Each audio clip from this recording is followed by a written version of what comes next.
Bom dia. Nossa equipe abordará determinados procedimentos dentro da avaliação psicológica. São eles a entrevista, o portfólio, dados da história do caso, observação comportamental e testes de dramatização. A nossa equipe é composta por Alana, Laís, Lorena, Lucas, Patrícia, Yasmin, Tailane e Ubiratã. Entrevista psicológica. A entrevista é uma ferramenta e ou técnica essencial no processo de avaliação psicológica, sendo indispensável para se obter determinadas informações a respeito de um indivíduo, conforme elaborada e orientada por meio de um propósito específico. A entrevista pode aparecer tanto na etapa inicial da avaliação quanto na devolução, esclarecendo resultados obtidos, além de aparecer no meio do processo se o profissional assim o achar necessário. A princípio, a psicologia inspirou-se no modelo médico para a utilização da entrevista, mas aos poucos esta foi evoluindo e se tornando uma excelente ferramenta capaz de auxiliar na compreensão de comportamentos, habilidades, pensamentos, planejamentos, organização, solução de problemas, entre outros aspectos, a depender da situação e finalidade da técnica. Definição: a entrevista psicológica é um processo bidirecional de interação entre duas ou mais pessoas com um propósito previamente fixado, no qual uma delas, o entrevistador, procura saber o que acontece com a outra, o entrevistado procurando agir conforme esse conhecimento. Uma outra definição caracteriza a entrevista psicológica como sendo uma forma de diálogo assimétrico, em que uma das partes busca coletar dados e a outra se apresenta como fonte de informação. Podemos definir uma entrevista como um método de obter informação por intermédio da comunicação direta envolvendo troca recíproca. O objetivo do psicólogo utilizar determinadas entrevistas vai depender da atividade que está realizando e para qual a finalidade.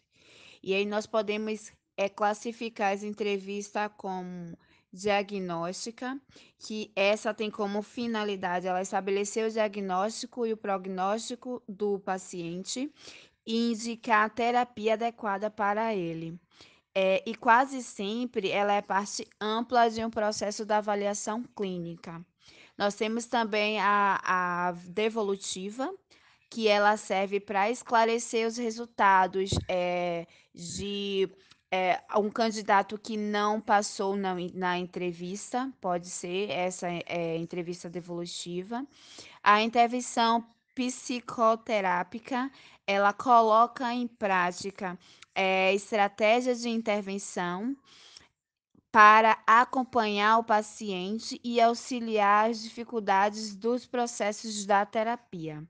Nós temos também a de encaminhamento, a entrevista de encaminhamento, que serve para encaminhar a pessoa para outros profissionais de atendimento, que aí esses outros profissionais vai ajudar com relação a medicamentos, entre outros fatores.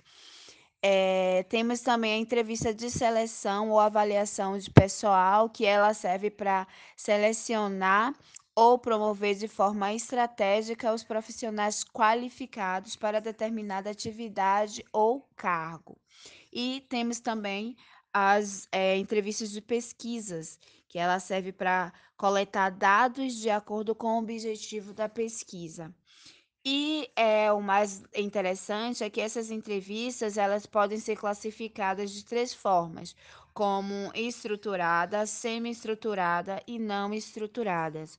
Onde a não estruturada, ela permite que o entrevistado se expresse livremente, deixando claro que o entrevistador, ele tem um objetivo principal, mas as perguntas elas são livres e abertas.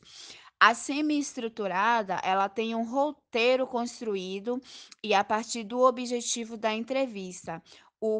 Qual o objetivo, o que se deseja, o que se está investigando naquela entrevista. E nós temos a estruturada, que ela segue um roteiro, mantendo um padrão de aplicação, sempre aquelas mesmas perguntas. E para finalizar, nós podemos dizer que não existe essa ou aquela melhor forma de entrevistas de modelo. O que existe é, na verdade, a forma que se adeque melhor a cada situação, qual finalidade de cada um e cada condição para que essas entrevistas possam ser aplicadas. Então, fica claro que não existe um tipo específico de entrevista superior a outro. Há o mais adequado para cada finalidade e condição. No entanto, algumas cautelas devem ser adotadas para garantir um processo adequado e satisfatório, atingindo de forma científica os resultados oriundos desse processo de investigação. Tais cuidados devem consistir na criação de um clima favorável, como um ambiente adequado, iluminado e climatizado, estabelecer o rapport, garantir que o indivíduo esteja à vontade antes de iniciar a entrevista, um preparo prévio, foco, dando ciência dos processos e objetivos da entrevista a realizar. Além disso, vale ressaltar também que, assim como nos demais instrumentos utilizados pela psicologia, o profissional deve seguir todas as recomendações do Código de Ética Profissional do Psicólogo, garantindo o sigilo e cuidado para com o material, da mesma forma que é necessário esclarecer as etapas do processo a quem é submetido.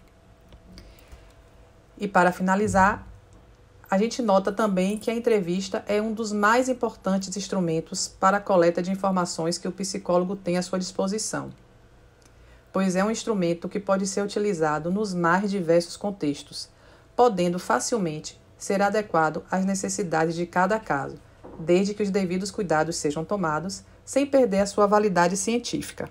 Então, tanto os estudantes como os profissionais de saúde em diferentes áreas, normalmente eles arquivam suas produções em diferentes meios, que podem ser vídeos, filmes, áudios, entre outras plataformas. E é por meio desse arquivar que nasce o portfólio, onde vai conter toda a trajetória desse avaliado, sendo a principal característica fornecer um acesso rápido e prático de um determinado profissional ou estudante a partir de suas experiências.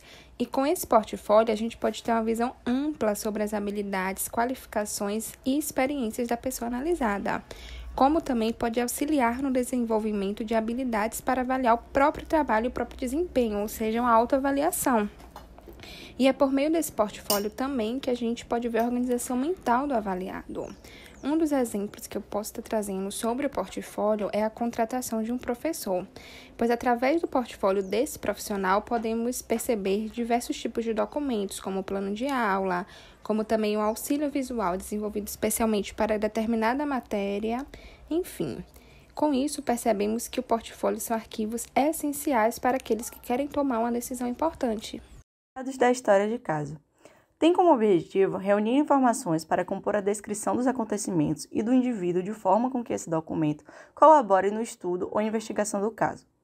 A coleta de dados para a elaboração desse documento acontece a partir de aquisições de materiais cedidos por instituições públicas ou privadas, como escolas, hospitais, empregadores, instituições religiosas e jurídicas.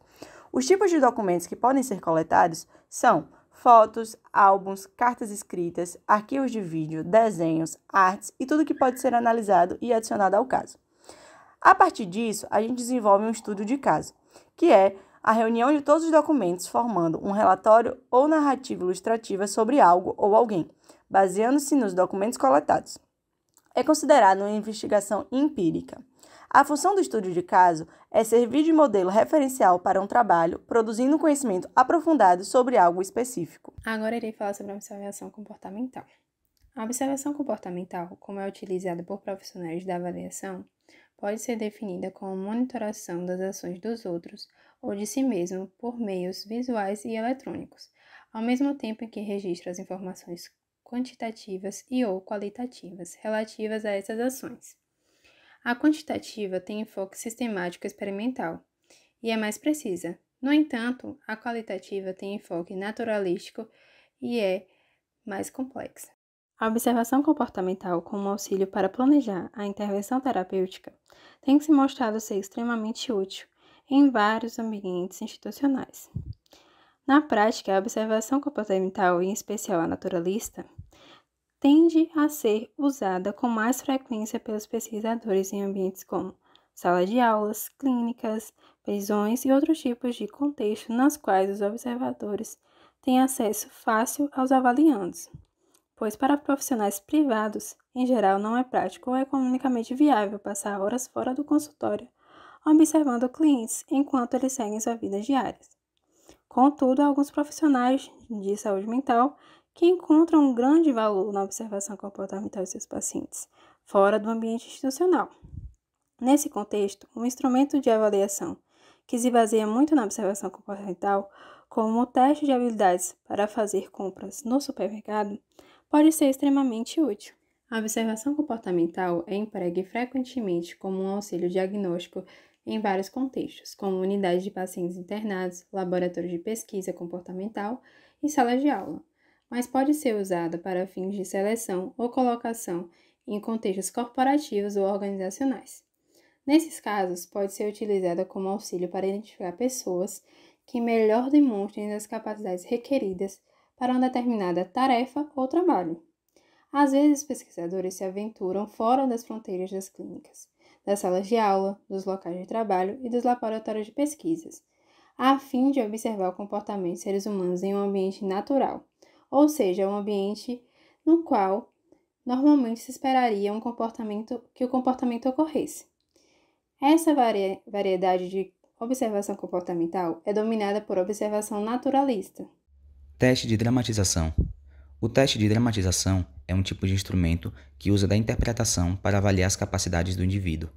Nele, os indivíduos são avaliados a partir de seus pensamentos expressados, capacidades e comportamentos apresentados diante dessa situação específica em que são orientados a agir. Através da dramatização, os personagens têm a possibilidade de expressarem sua subjetividade, promovendo assim compreensões e relações com o tema trabalhado, envolvendo dimensões individuais, grupais e sociais. Os avaliados podem encenar através de um papel improvisado ou parcialmente improvisado, e o formato desse processo pode ser tanto com atores vivos quanto através de simulações computadorizadas. Ela pode ser utilizada em contextos corporativos, industriais, organizacionais, na área do trânsito e em contextos clínicos. A dramatização pode ser usada tanto como um instrumento de avaliação quanto como uma medida de desfecho, onde as capacidades avaliadas do indivíduo, a eficiência da abordagem da resolução e o tempo até chegar a determinada resolução são pontos considerados.